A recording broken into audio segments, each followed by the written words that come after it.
There is a moment I replay in my head when everything changes but you do not know it yet. It is not the shouting, not the lawyer letters, not even the last toast at my sister's engagement.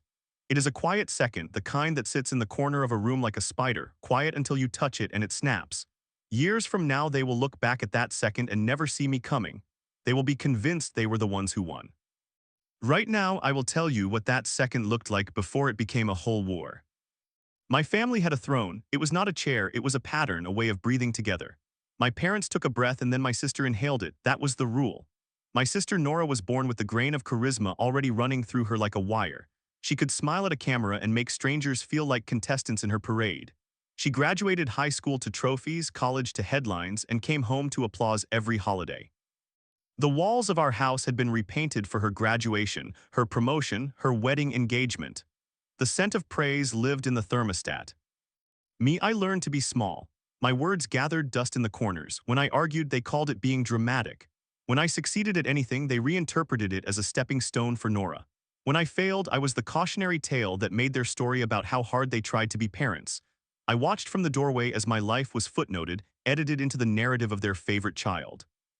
What I held sacred was smaller than a title, quieter than an award, and savored like a secret recipe. My grandfather left me the little house on Hollow Creek. It was not big, it leaned a little toward the river, the porch sagged, and the paint peeled in honest strips. It smelled like sawdust and coffee and the single cigarette he allowed himself when he thought no one was watching. He had given it to me in a letter that said simply, "Keep it like the stories." That house was mine in a way that no bank account could buy. It was where I learned to carve and weld and forgive myself at low tide. It was where I kept the box of his journals and the single wristwatch that had stopped at the time of his last laugh. It was a home and a map and a promise, and I swear to you that nothing else in the world made me feel more like myself. My parents always called the house that old thing like it was an ache that could be rubbed out. They treated my inheritance as a piece on the kitchen table, a loose pawn you could pick up and move. Nora had ideas for it from the moment she returned home after her first series of sponsorship deals. "Sell it," she said once while crunching salad like she was deciding on an outfit. "There are better investments. We could flip it and get the downtown loft." My mother laughed like Nora had told a sweet joke, the sound that folded me inward. They began to eye the house like a solution. Nora had been living loud and fast, borrowing money with the casual faith people have in their own narrative. She borrowed for cosmetic fixes, for business ventures with thin flyers and fancier suits, for a life styled as a brand. The bills came wrapped in plausible lies. My parents, who taught me how to look away from my own needs, suddenly were sharp-eyed about solutions for Nora. "It will be for her future," they would say to me when the word "sell" first floated into conversation, like the house was meant to be a bridge for my sister across her storms. They said it with mouths full of righteousness. The first time I said no, my mother looked surprised as if I had committed a small assault. "You know we only mean to help," she said with the tremble of someone who believes herself a saint. My father, who used to whistle while fixing fences, lowered his chin and said, "You're young, there will be other things." They used other things as a technique. Sidelining me was an act of faith. The house, my grandfather's journals, the watch in the box were mere instruments in the slow machinery of Nora's empire. I watched them rehearse their arguments as if I were not there.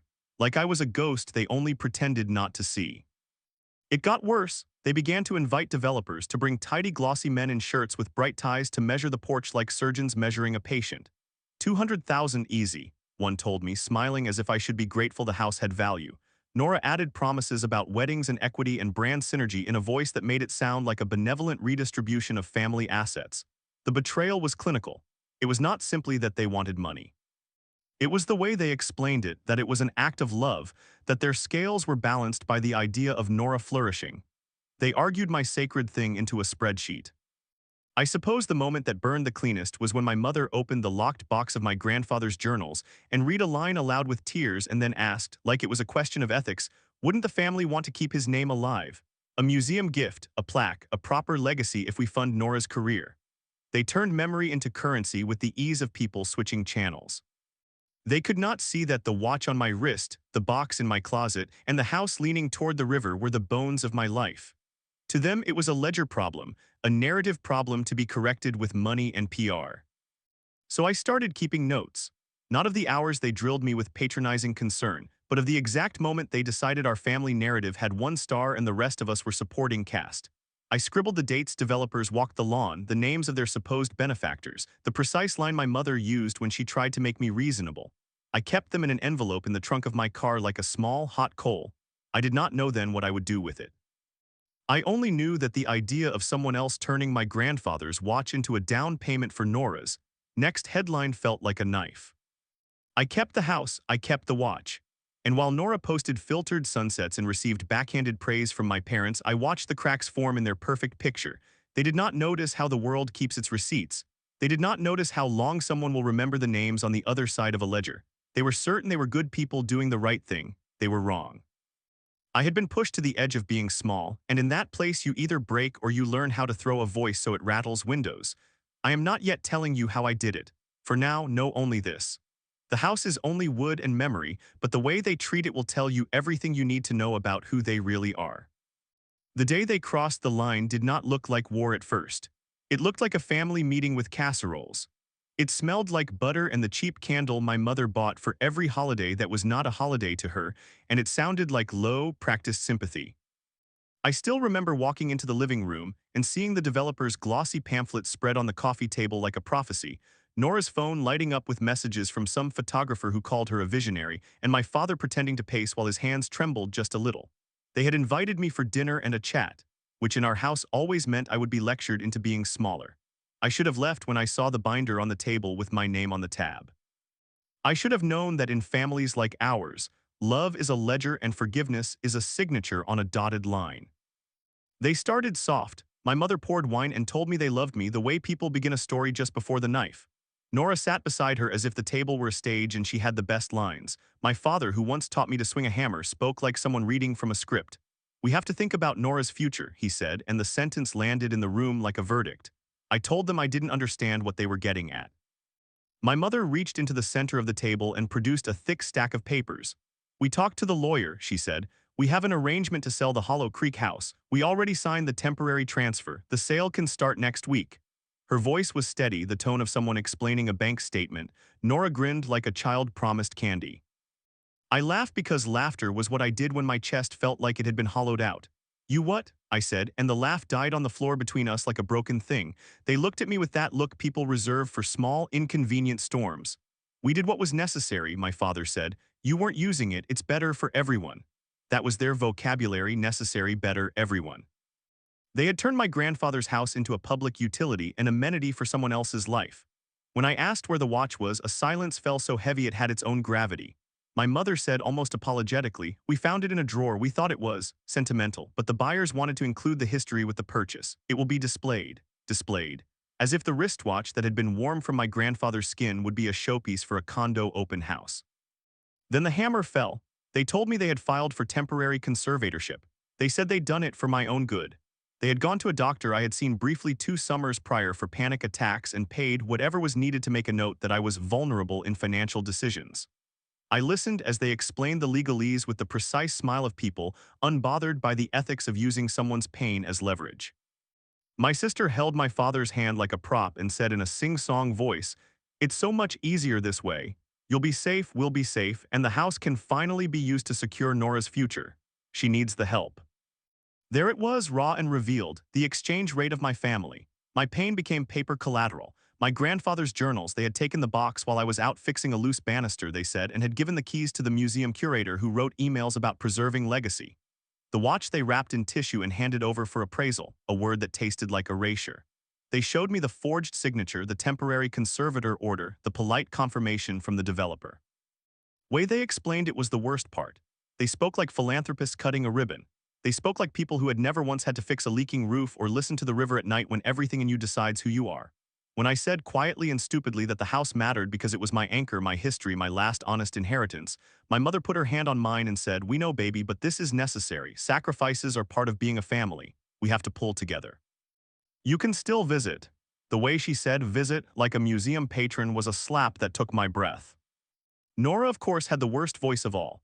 She folded her nails into the couch and explained with a kind of bored sincerity that she had been offered a partnership with a national brand and that the money from the sale could cover the buy-in, the rebranding, and seed funds for her app. She said the word legacy the way people say brand, as if both could be bought and arranged.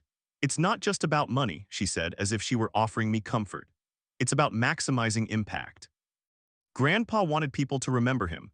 Then she smirked and added as if this were the clincher, and frankly, you'd be stuck up there anyway. It's not practical for you. You need help getting on your feet. There it was, paternalism wrapped in charity, a blanket thrown over a burning house. Their justification wasn't only that Nora needed saving, it was that I was a problem that needed solving, like a tax exemption. I felt like I had been watched my whole life through a peephole, and now someone had shoved a camera in my face and edited the footage into a charitable PSA. They talked about family, about doing the right thing, while they were the ones deciding whose life deserved preservation. I tried to argue to say that it wasn't theirs to give, that my grandfather's last note had been clear, but their eyes narrowed with something like pity and indulgence. You don't always see the bigger picture, my father said, and I realized at that moment he truly believed he was a wise man making a sacrifice for the greater good, not a man who had been laundering his favoritism through law. Then my mother did something small and terrible. She reached across the table and took the watch off the chain that I had looped around my finger. She set it down in the center of a paper napkin like it was an offering. I remember thinking then absurdly that her hands looked older than they had a year ago. She smiled the way people smile before a funeral and whispered, "We'll make sure he is remembered properly." When they left the room to go over logistics, Nora begged me to be reasonable and rolled her eyes like I had dirt on my clothes. They left me with a pile of legal documents and the strangest, loneliest sensation of all. I was being mourned in advance by the people who had killed what they mourned. I lay awake that night with the empty weight of the watch on my bedside and the house's silence in my ears. The betrayal had been surgical and public and explained away with the language of love. They had not only taken things, they had rearranged the meaning of everything so their theft felt like generosity. I was crushed in a way that made me quiet, but not broken. Something inside me, that slow, stubborn ember I had guarded for years, began to glow with a different kind of heat. I started to think not just about what they had stolen, but how they had told the story of that theft. They had signed the papers, filed the forms, and recorded their own justification in a way I could point to. They had left footprints. I just did not yet have the map to follow them. The morning after they took everything felt like someone had opened all the windows of my life and left them swinging. I wandered to Hollow Creek not because I was allowed or because I had any legal right, but because you go back to the place that held you when you need to remember who you are. The porch sagged the same, the boards moaned the old song. The town had that thin, honest light that makes secrets look greasy. I pushed the key, the only key that mattered because it had been under the flower pot since Grandpa's funeral, and the door gave like it had always known me. Inside, the house smelled like him, coffee, machine oil, dust turned soft by sunlight. The journals were gone from the box, the walnut table had a ring where a coffee mug had been recently placed. The watch wasn't on the mantel. For a few seconds I just walked each room like a man tracing his bones. Then I found something small and ridiculous and perfect. A loose floorboard in the back corner of the workshop that lifted under my thumb. Under it lay a thin envelope, edges browned, the kind of paper lawyers use for things they do not want to lose. Inside was not what I expected. I expected some sentimental note, maybe a photograph with a crooked smile. Instead, I found a short typed codicil, a legal addendum stapled to an older deed, and an old cassette tape wrapped in a paper towel. The codicil named me full legal name as the custodian of Hollow Creek residents and artifacts with sole authority to grant access for preservation or transfer. It was signed by my grandfather and by a lawyer's hand I recognized from his old stationery. There were dates and a county seal. Someone had carved that paper into a thing that required a trustee to be consulted before any sale. It read, in bland legal language, like a lock. I put the tape in my phone and just held it like a relic. I had no cassette player, but the paper wrapper had been scribbled with one line in my grandfather's hand. "If they try to sell, take this to Elkins, she knows the rest." Elkins, the old woman who ran the local historical society. I remembered her, thin as a broom and twice as stubborn, with eyes that had watched our town get stripped and patched for 60 years. She liked my grandfather because he kept things truthful. My chest did something I hadn't felt in days. It was not relief, but the odd, bright prickle of possibility. I drove to the Historical Society with the codicil in my glove box and a heart that refused to believe that luck was on my side.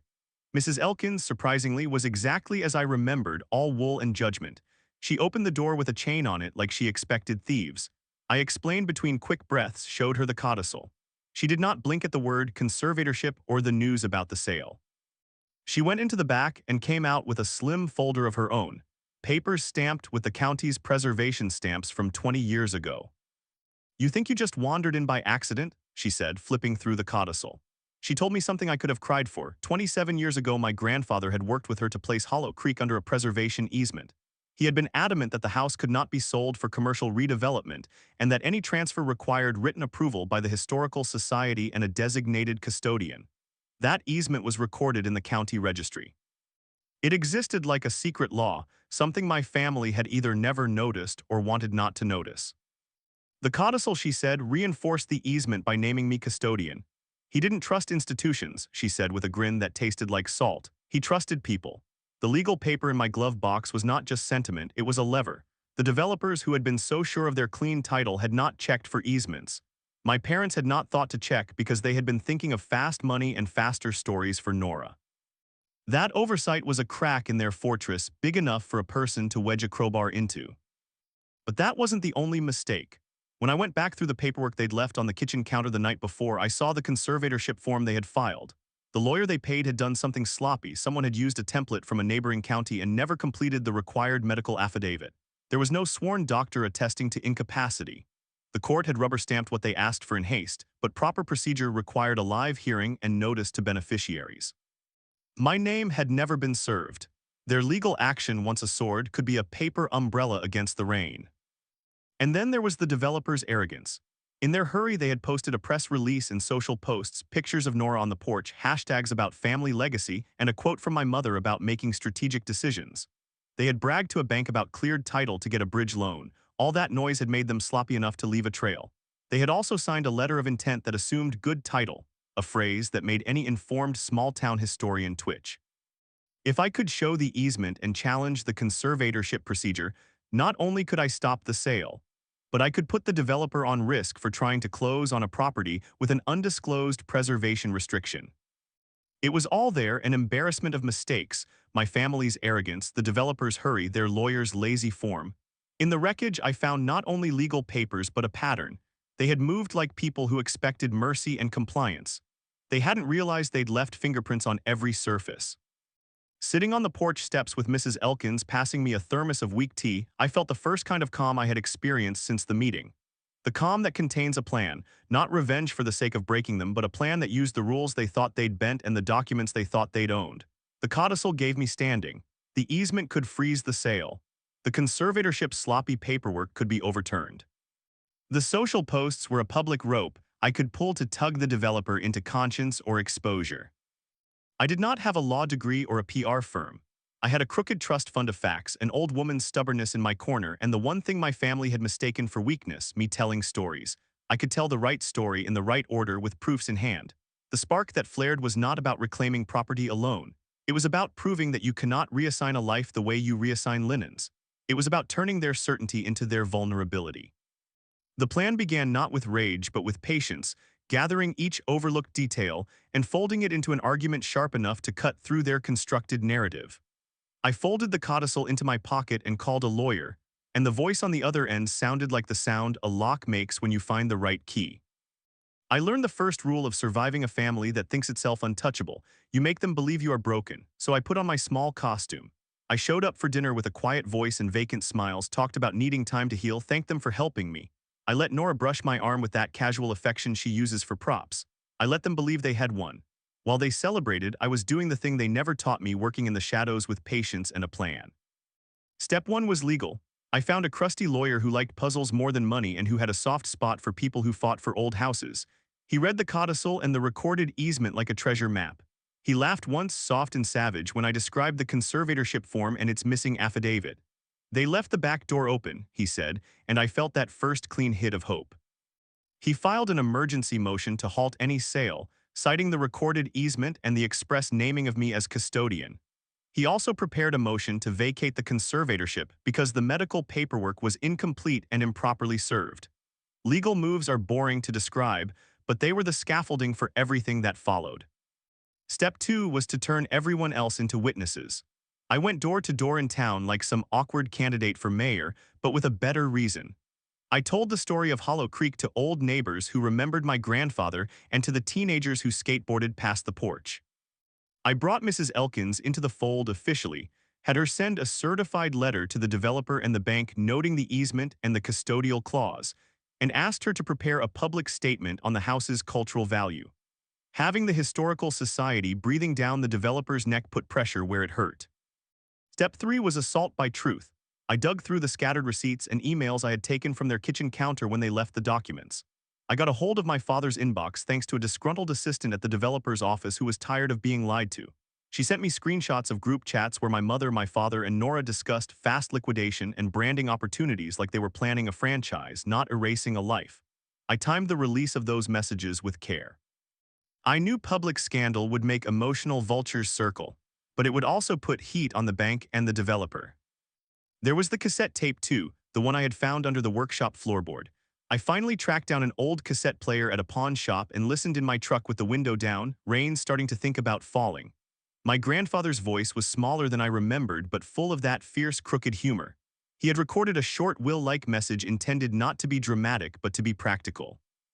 He named me custodian, told a story about why the house could not be commercialized, and then in that sly way that had always made him dangerous, he described a secondary clause.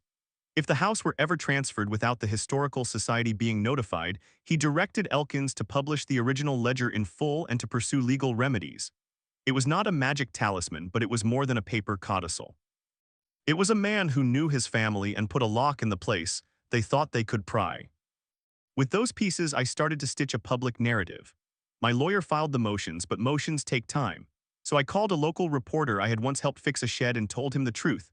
Developers trying to buy out a town to finance a celebrity's lifestyle, an illegal conservatorship used to hide the sale, evidence in the hands of an old historian, and a recorded message from a grandfather who might as well have been clairvoyant.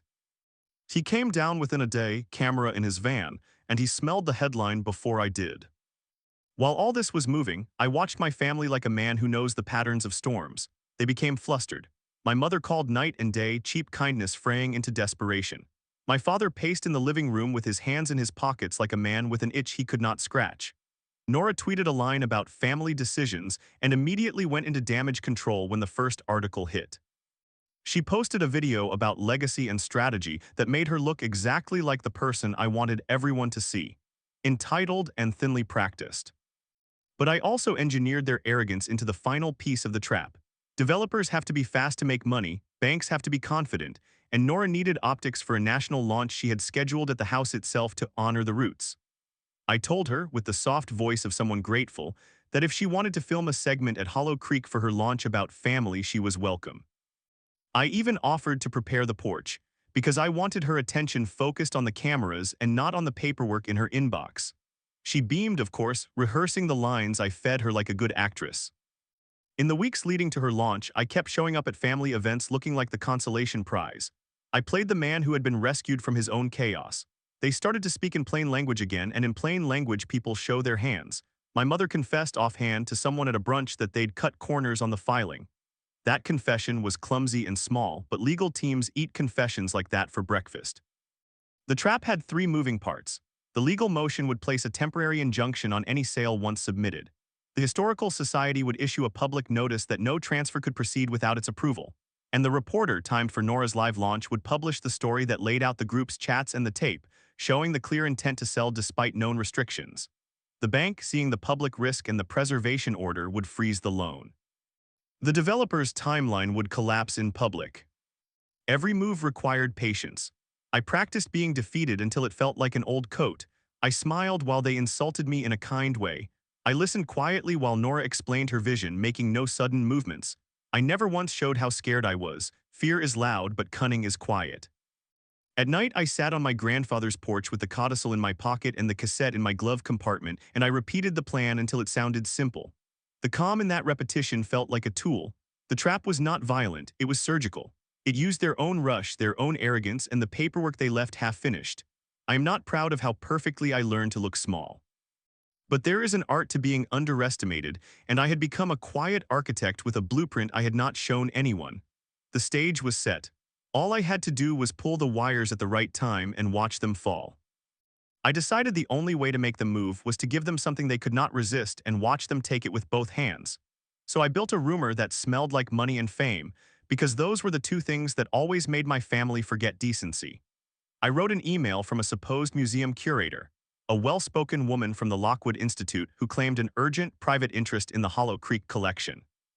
The message praised my grandfather as a forgotten visionary and offered a quick, generous appraisal fee and a guaranteed purchase if the items could be made available for immediate review.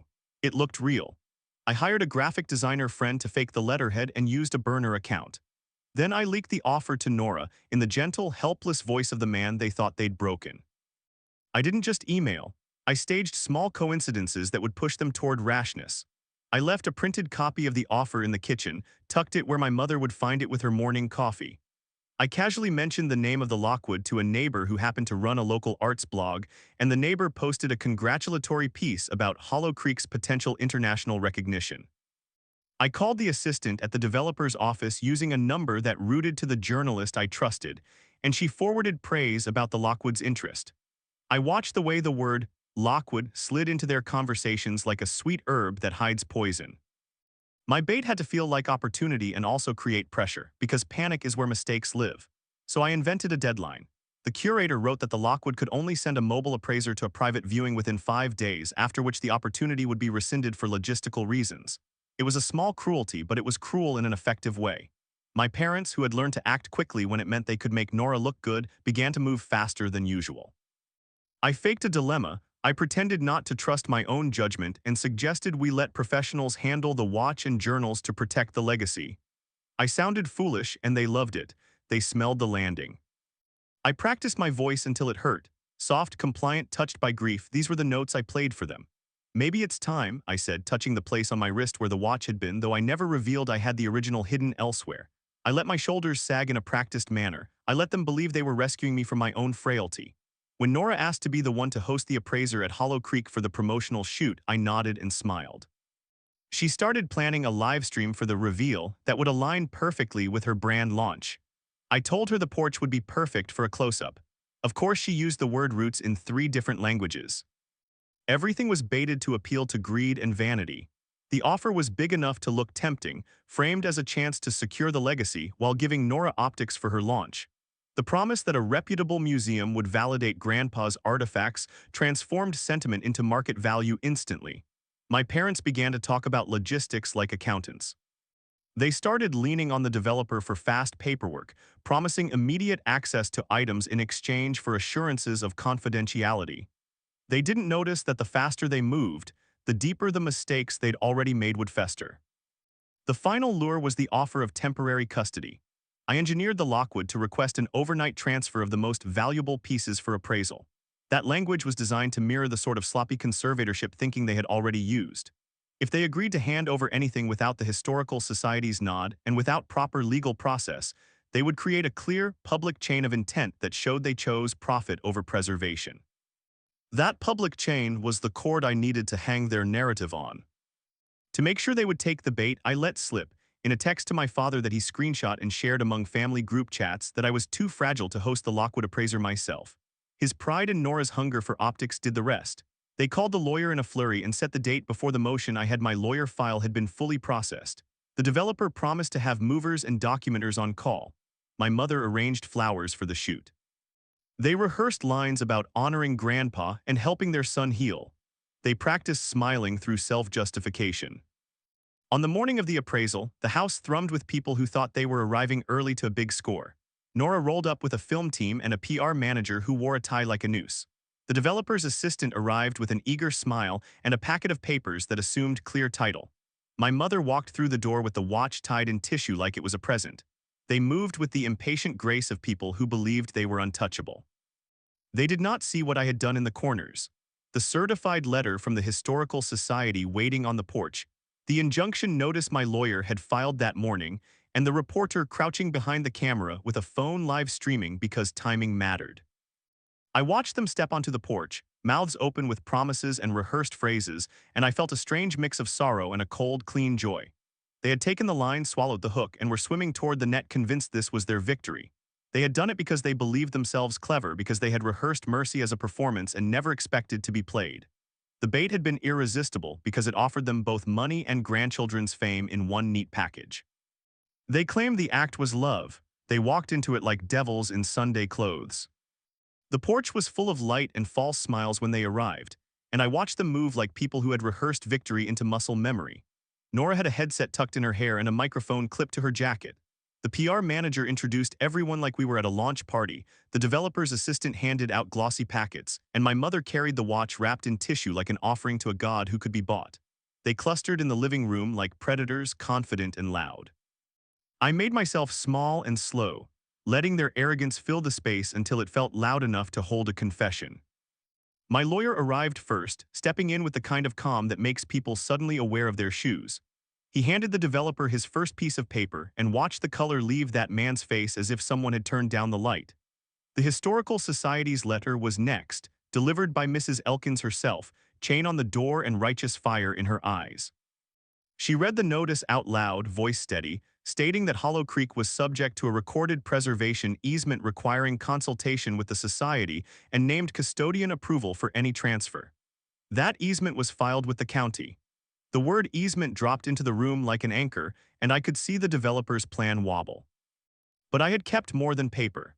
I had timed a video release with the reporter I trusted, and within seconds of Elkins finishing the reading, his phone hit record and the live feed went public. The screen showed my grandfather's codicil scrolling, the county stamp, a legal clerk's signature, and then me walking to the center of the room like a man who had rehearsed his own vindication. I spoke softly, and my voice echoed on the feed, telling the story of the tape of the codicil hidden under the workshop floorboard, of the conservatorship filed on a form that had never been properly served. I explained plainly that the court had been lied to by my own family to make a sale possible. The live stream clicked and hummed like a hive. Viewers counted by the thousands as comments bloomed with disbelief. My father tried to interrupt, tried to call the whole thing a scam, tried to speak in the old way that had always forced me back into my box, but my lawyer held up another paper and the room fell into a different silence. It was the emergency injunction filed that morning, stamped by a judge who did not like sloppy filings. The injunction froze any transaction.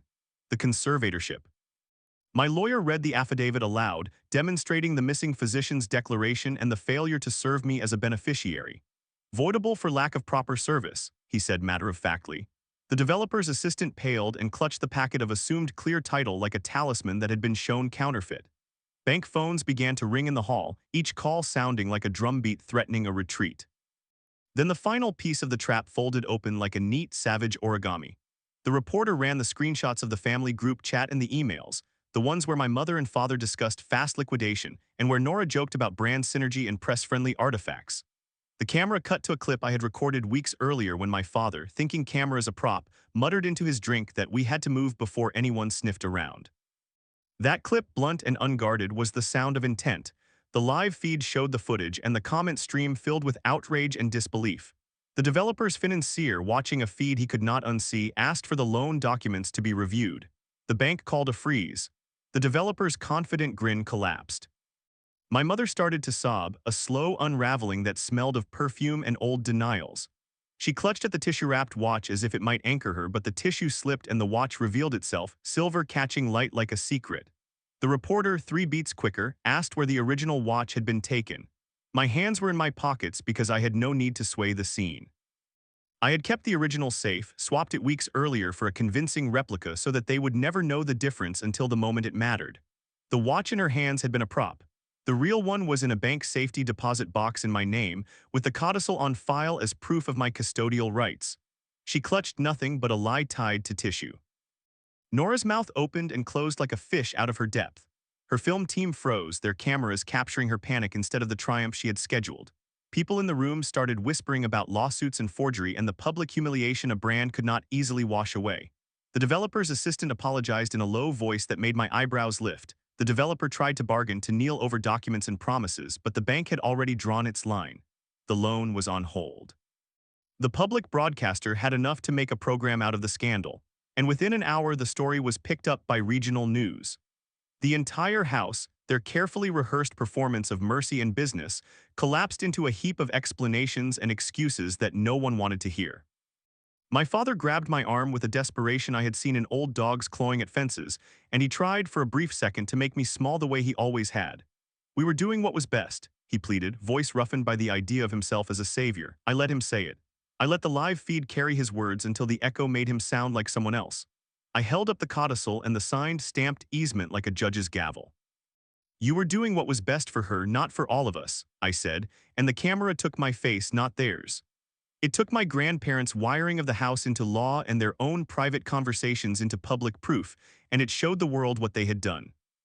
They left broken in the wreckage of their own making, shuffling out with empty hands and reputations that would not be repaired by flowers or apologies. People in the town came out of their houses to watch the story unfold like a weather front breaking over a field. I stood on the porch while the live stream climbed numbers, feeling the strange, clean shock of justice finally landing in the place that had been hollowed out. My trap had not been violence, it had been exposure. They had built a fortress out of entitlement, and in their hurry to move through it, they had forgotten to check for locks. I had not wanted to ruin them for nothing. I wanted them to face the consequences of choosing a golden child's future over the bones of the family. They had walked into the reveal believing themselves clever. They walked out knowing the truth. They panicked the way people panic when they realize the train they are on has no brakes and the station was closed a mile back. My mother called first, a voice like a kite in a storm saying things that did not add up and begging me to think of the family. My father tried a different tactic. He called my lawyer in the middle of the night and begged for a private meeting, offering silence and a trust fund I had never wanted.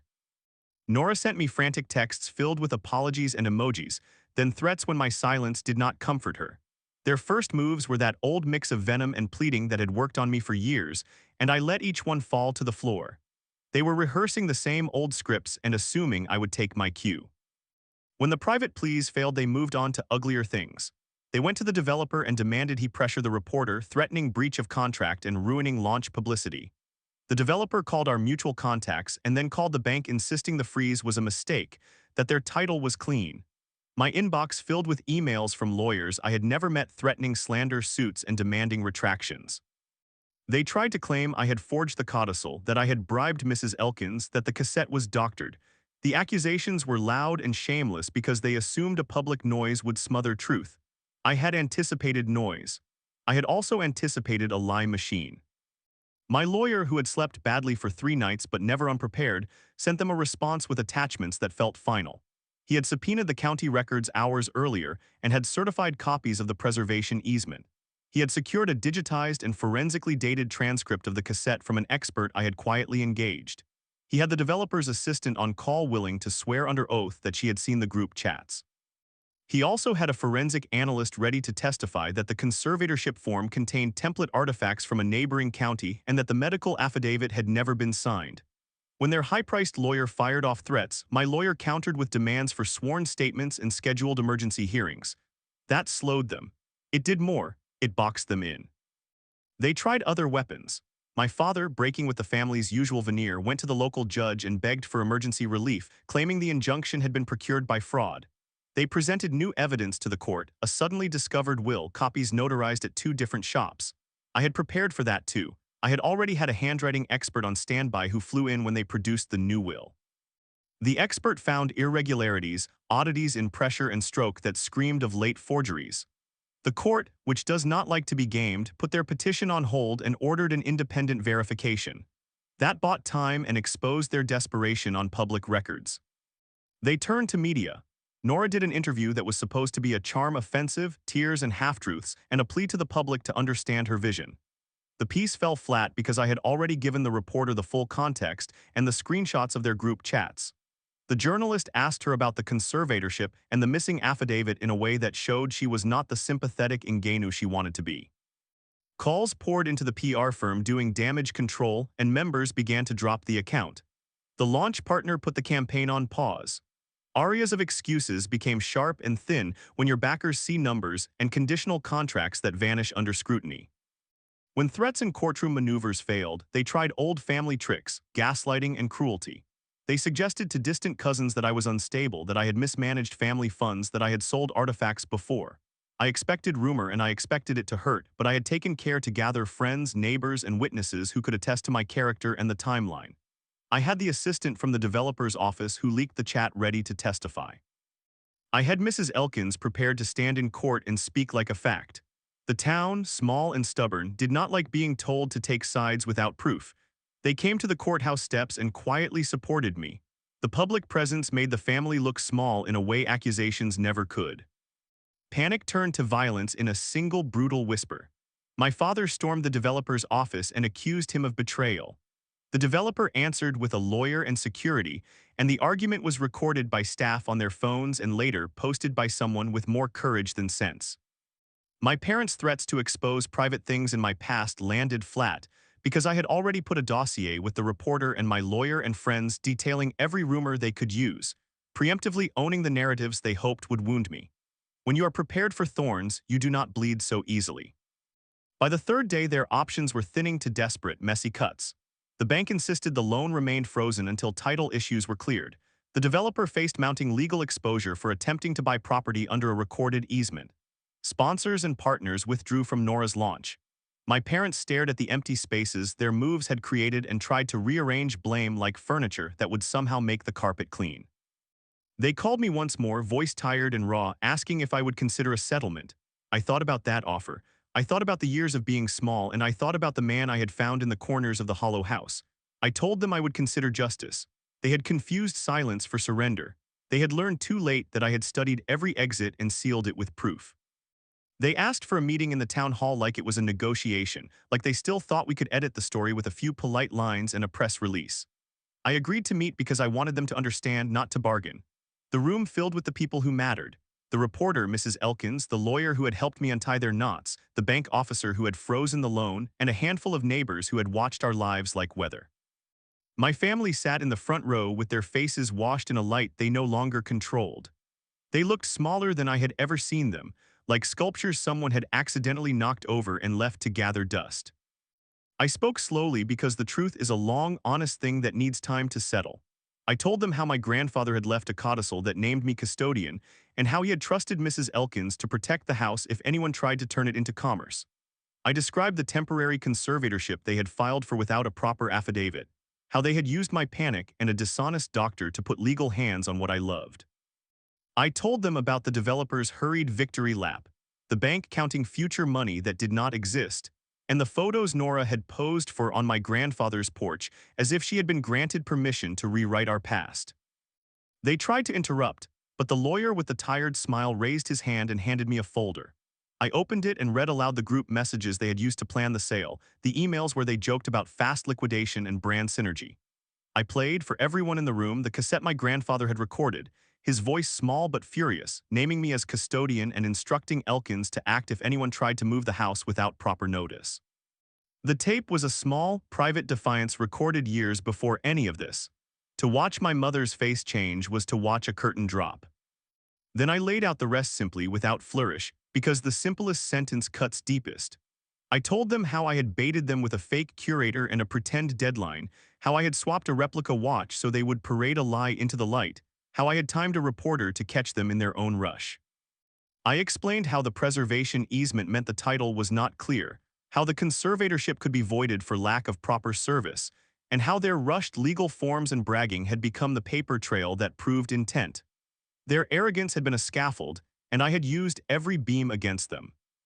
It was not revenge. I said that word because it matters to me that people understand the difference.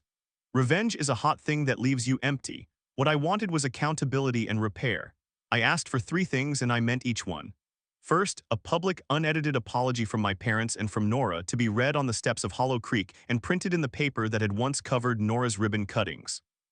Second, return of any items taken without my permission, including a proper inventory of materials that would be curated by the Historical Society. Third, a legally binding community trust that would protect Hollow Creek from ever being sold for profit again, with the house maintained by town funds and managed by a board including Mrs. Elkins and a representative I would nominate. They looked at me like I had asked for the moon, and for a second I thought they might try to bargain. My father offered money because he thought cash could smooth edges. Nora offered staged remorse and the promise of a future brand alignment that would honor the house. My lawyer smiled with that cold patience that belongs to men who do not let bargains distract them from facts, and the bank officer closed her folder. The loan remained frozen. The developer, losing investors and feeling the teeth of public scrutiny, withdrew like a dog under a hailstorm. Sponsors cut ties. The PR managers who had taught Nora how to cry on camera now coach silence. They tried a last trick, a desperate proposal to pay me out for silence and to spin the story as a family misunderstanding. I looked at my mother, at the way she clenched her hands like she was trying to hold onto a childhood that had made her cruel without her noticing, and I shook my head. No, I said, not loudly but like a verdict. I will not sell the story of my grandfather's life for your convenience. I will not set his house on the market so you can rewrite our past into a payday. My words thudded in the room like measured blows. The reporter took notes. The neighbors watched. My family had no words left that could stitch this back together. When it was over, the town's clock seemed to take a breath. People began to talk in low voices about what had happened and what would happen next. Lawyers filed more papers. The bank sent final notices. Social feeds that had once glowed with Nora's staged joy now pulsed with a different electricity. For my family, there were consequences that would not be fixed by apologies. Potential suits from that bank, the developer's partners suing for losses, lost sponsorship deals, and stubborn reputational ruin in a town that remembers everything. Their carefully cultivated world had been brittle all along, and they had cracked it themselves. I walked out of that hall with no fanfare, my pockets empty but my hands not empty at all. The porch of Hollow Creek waited the way a harbor waits for a ship to return. I unlocked the door with the key that had always belonged to me, set the real watch back on the mantel where the replica had once lay, and took a long, slow breath that tasted like clean water. I had not destroyed them with malice. I had simply put their choices on display and let the world see what favoritism looks like when it is dressed as charity. As I closed the door behind me, I did not look back at their astonished faces. I did not need to. The last thing I saw from the porch was their mouths opening and closing like fish, attempts at apology useless in the face of what they had done, and the town moving forward with a house finally safe. I walked away not in triumph but in quiet peace, knowing I had kept a promise to a man who wanted nothing more than honesty, and in doing so I had finally been honest about myself.